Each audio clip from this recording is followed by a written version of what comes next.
Hi everyone, I'm Debbie Roberts, owner and financial advisor at Property Apprentice. Join us today for the Weekend Review, where I'll talk about current events for the everyday investor and homebuyer. Our topics for this week: number one, from Oneroof on May 30th, could your finances handle a mortgage rate of 6.5%? Second topic from RNZ on the 28th of May, Nelson budgeting service expands as cost of living crisis deepens. Third topic for this week from the Mortgage Mag on the 30th of May, huge chunk of income needed for average price house. And fourth topic from Stuff on 1st of June, loan to value rules relax. What will it mean for house prices? Fifth topic for this week in review is from One News on the 1st of June, tentative confidence housing market downturn is winding up, from CoreLogic. So first up this week in review, we've got Oneroof on May 30th. Could your finances handle a mortgage rate of 6.5%? Here's 5 things you need to know about the property market this week, according to CoreLogic Chief Economist Calvin Davidson.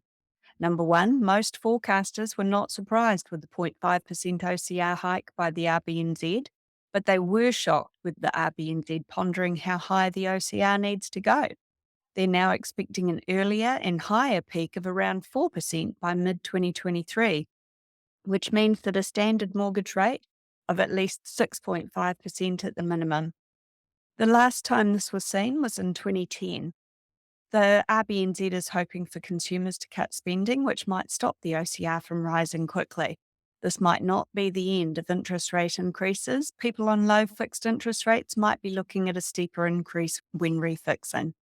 Number two, people with lower deposits had relatively more finance available in April. The current lending figures show that 6.1% of owner-occupier lending was approved with less than a 20% deposit last month. That's up from 3% in March. Nonetheless, lending figures remain below the 10% speed limit, and with values now falling, banks are likely to remain cautious about low deposit loans. Number three, a weaker property market is facing headwinds, such as the potential rise in unemployment. But it's also worth noting that buffers exist, such as the LVR rules and serviceability tests. Data from various sources also shows that many borrowers took advantage of low mortgage rates to get ahead on their repayments. This provides a safety net in the event of a change in personal circumstances. Number four, recession risks are still present. Low consumer confidence is still a major concern, as illustrated by the ANZ's measure for May. This is bad news for retail spending, especially given that interest rates continue to climb at the same time. Balance is once again required. On the plus side, filled jobs across the economy increased significantly. That's 0.6% in April. Number five, at the time of writing, the Stats New Zealand April building consent data has not been released. It might be as strong as previous months, but there's also a chance that some of these consents might not get built, and there might be some houses getting demolished as well, which leads to fewer stocks. Second topic for this week in review from RNZ on the 28th of May, Nelson budgeting service expands as the cost of living crisis deepens. More people are accessing their Kiwisaver due to the combined effects of lower wages, rising living costs, and increasing interest rates. Tessa Bell, coordinator of Nelson Budget Services, stated that the organisation is experiencing an all-time high demand for financial mentoring and support. This follows after a new report revealing that the average wage in the region at $60,048 a year is the lowest in the country. Bell said that they're seeing a change from lower income to middle income households as more mortgage holders take on mortgage rate increases. In a week, around 2 or 3 clients are looking for assistance to access their Kiwisaver due to financial pressures. People can withdraw money from Kiwisaver for a variety of hardship reasons, such as being unable to pay a mortgage, being unable to cover minimum living expenses, or having medical expenses. According to Inland Revenue data, the number of Kiwisaver withdrawals for financial hardship has increased. There were 6,235 withdrawals, totaling $22,937,355 in 2012, up from 15,970 withdrawals, totaling $100,672,251 the previous year. Bell said that one simple way people avoid getting into further debt is to pay off existing debt.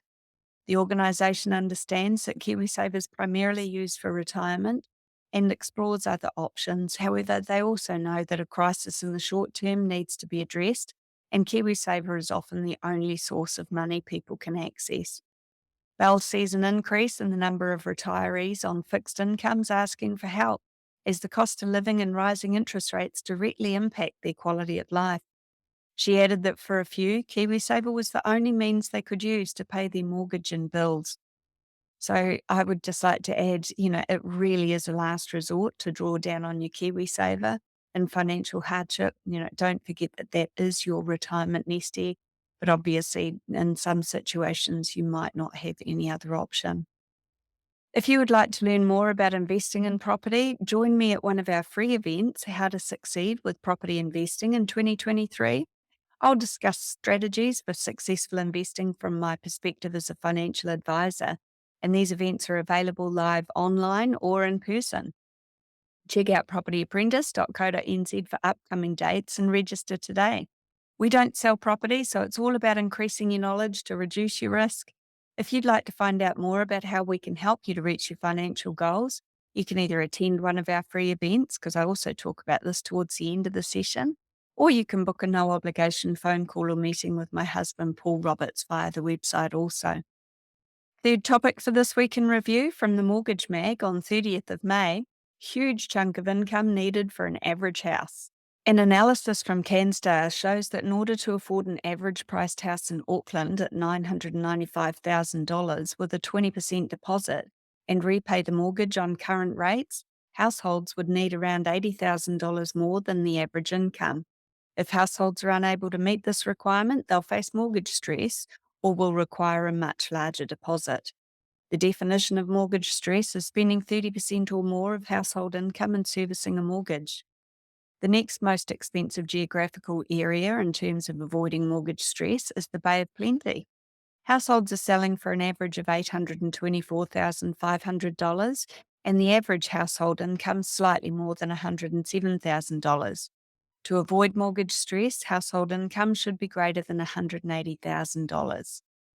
Canstar General Manager Jose George says that the analysis reveals how tough it is today to avoid mortgage stress.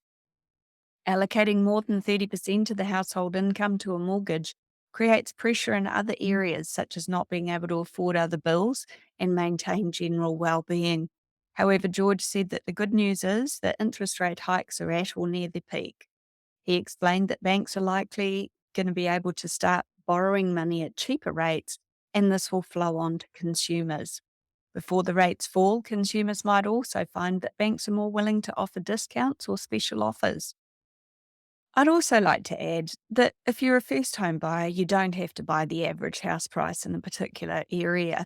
You could start off at a lower price point, and that will reduce the mortgage that you require in order to purchase that property. So don't mortgage yourself up to the eyeballs just to keep up with the Joneses.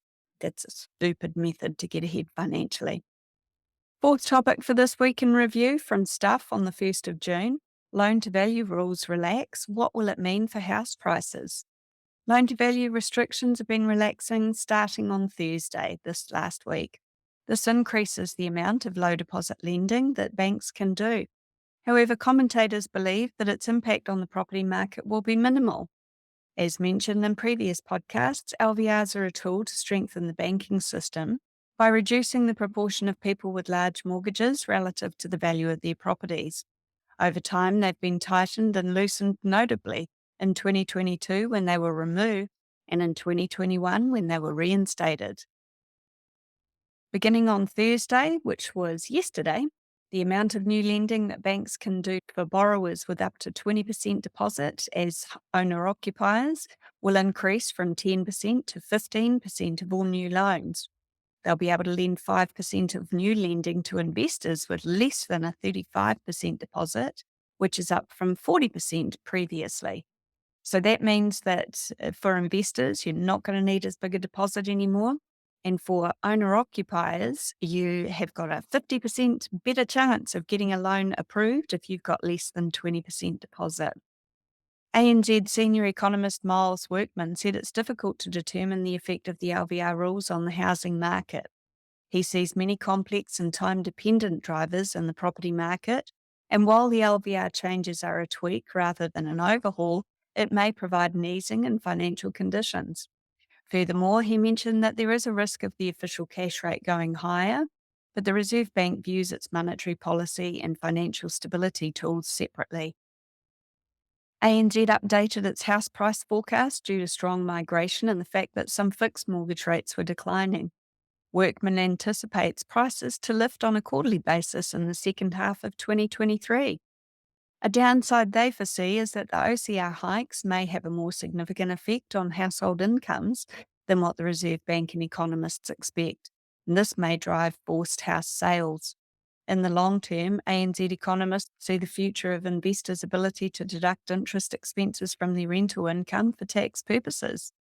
National has indicated it would reverse Labor's decision to remove deductibility, which has increased investor costs. It remains unknown whether the non-deductibility policy will increase sales or whether it will cause a rush of purchases. Nick Goodall, head of research at CoreLogic, does not expect the LVR change to make a difference. For Goodall, the issue is that buying with a lower deposit means borrowers have more debt, and this is constrained by higher interest rates and higher serviceability test rates. Infometrics Chief Executive Brad Olson agrees, saying that it's not a major driver of any housing changes. There'll only be a few owner-occupiers and investors meeting various thresholds. My opinion on this is that there's a whole bunch of people who've been waiting for this news to be released. First home buyers have seen house prices decreasing, so the level of their mortgage doesn't need to be as much as it was, but obviously many people have still struggled to save up the required 20% deposit to buy their first home.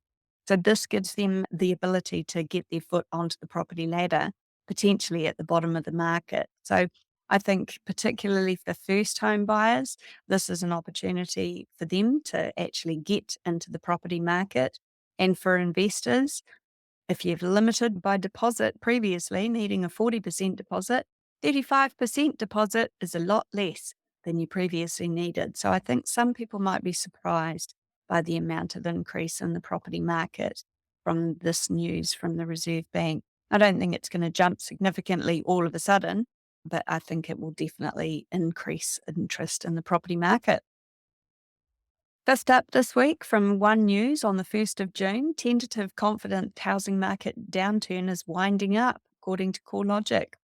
Confidence is slightly higher in the property market, according to the latest CoreLogic House Price Index. Although values continue to fall across the country, the annual rate of change has slowed. CoreLogic New Zealand's head of research, Nick Goodall, said that there are positive signs for homeowners on the horizon. Goodall points to loosened LVR limits, a more stable cash rate, lesser housing supply and strong net migration, and a positive turn in Australia's housing market as signs that the bottom is approaching.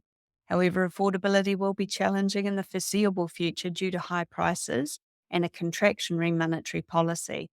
According to him, more than 50% of the average income is required to service an 80% LVR mortgage in Aotearoa, compared to 43% in Australia. And if property values and interest rates now start to plateau, this is unlikely to improve. Despite the OCR being at a high level of 5.5%, the Reserve Bank of New Zealand has said that the time to wait and see is now, as mortgage holders adjust to increased mortgage payments and consumers spend less in other parts of the economy. Talking about the Reserve Bank is going to wait and see as to whether or not the increase in the OCR will have the desired effect on reducing spending in the economy. A peak in the cash rate will provide certainty and comfort to borrowers in the short term. They'll be able to quantify the worst case scenario for their repayments and serviceability test rates, and they'll obviously be able to choose fixed rate mortgages to help get over that threshold until interest rates start to reduce in the near future. Furthermore, the New Zealand Bankers Association reported that nearly 45% of mortgage holders were ahead of their repayments at the end of last year. This is despite a rise in mortgage arrears to 1.31% in March, up from a recent low of 0.94% at the end of 2021, according to New Zealand Credit Bureau Centrix. This is in line with mortgage advisor estimates that during the period of falling interest rates, roughly half of all borrowers chose to maintain their repayments at the same level as their old schedule when refixing at lower rates. Goodall believes that the majority of borrowers will do well in adjusting to higher repayments due to higher wages and reduced spending. He points out that first home buyers who bought at the peak of the cycle will be vulnerable as they don't have the benefit of time to accrue equity or a savings buffer. We're entering an exciting time in the property market with the loan to value restrictions loosening. We may be seeing more first home buyers finally getting their foot on the property ladder, as I said earlier. And investors might also have some more positive news soon. If you want to make the most out of this transitional period, join our upcoming free event called How to Succeed with Property Investing in 2023. In these sessions, I discuss my tips as a financial advisor regarding strategies for successful investing. They're live training sessions held either online or in our Auckland office. There's plenty of opportunity to ask me questions, and I'll answer as many of them as possible. You can register on our website at propertyapprentice.co.nz and check out the details there. And if you'd like to have a no obligation chat with my husband Paul to see how we could help you, you can also book a meeting or phone call with him via our website. That's propertyapprentice.co.nz. If you've already been to one of our free events or you're already a client of Property Apprentice, spread the word. If you've got friends that you think might be interested, by all means refer them to this podcast or the website so they can register for one of our free events. Thanks for listening.